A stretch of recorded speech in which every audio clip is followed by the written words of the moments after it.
కొంతమంది ఆహ్, కావ వేరే వాళ్ళని అవమానిస్తూ ఉంటారు కొంతమంది. అది అవమానంగా తీసుకోకూడదు మనము. మనం అవమానంగా తీసుకోకుండా పట్టుదలతో వాళ్ళు ముందు ఎదిగి చూపించాల.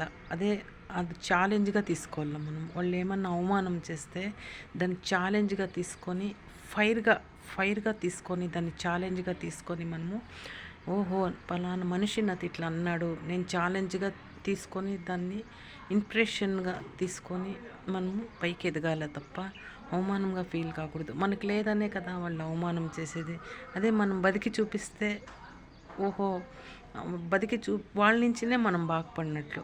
వాళ్ళ నుంచినే మనకెప్పుడు వాళ్ళు మనతో అవమానం చేస్తారో వాళ్ళ నుంచి మనం బాగుపడినట్లు. ఆ!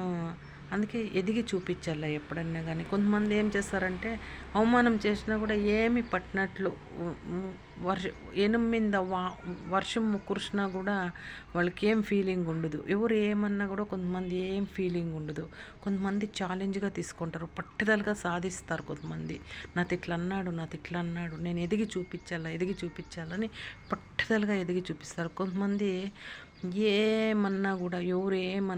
ఎవరేమన్నా కూడా అది వాళ్ళకి ఏమీ అనిపియదు. వాళ్ళకి సూక్ష్మ స్వభావం ఉండదండి. ఎవరు ఏమన్నా కూడా అనుకోనిలే అనుకుంటారు. ఈ చెవులో వదిలేస్తారు. కొంతమంది అలా ఉండరు. దాన్ని ఒక ఛాలెంజ్‌గా తీసుకొని ఎదిగి చూపిస్తారు. నేను చూడు ఆ రోజు నువ్వు అన్నావు కదా ఈ మాట, నేను ఎదిగి చూపించినాను చూడు అంటారు. అదేనండి ఎదిగి చూపిస్తేనే అది ఛాలెంజ్.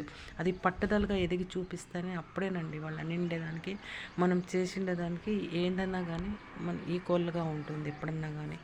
మనం ఎదిగి చూపించినప్పుడే మనం బతికిండేదానికి అర్థం ఉంటుందండి. అది విని వదిలేస్తే వాళ్ళు ఎప్పుడు అంటనే ఉంటారు. మనం వాళ్ళకి మనం లెక్క లేకుండా పోతాము. సమాజానం కూడా వాళ్ళు 10 మందికి చెప్తారు. అయ్యో! ఏమన్నా వాడు చెవుకేసుకోలేదు మీరు కూడా అనండి అంటారు.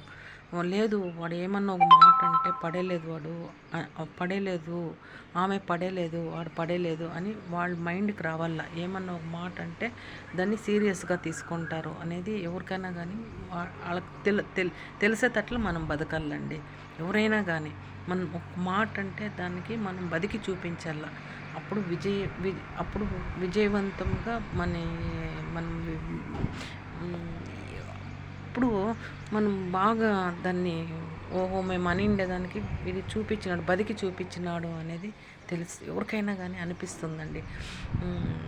దాంట్లో ఎంతో ఆనందం ఉంటుందండి. అట్లా బతికితే దాంట్లో ఎంతో ఆనందంగా ఉంటుంది. మనము ఒకరన్నారని కాదు, ఒక ఛాలెంజ్‌గా తీసుకొని మనం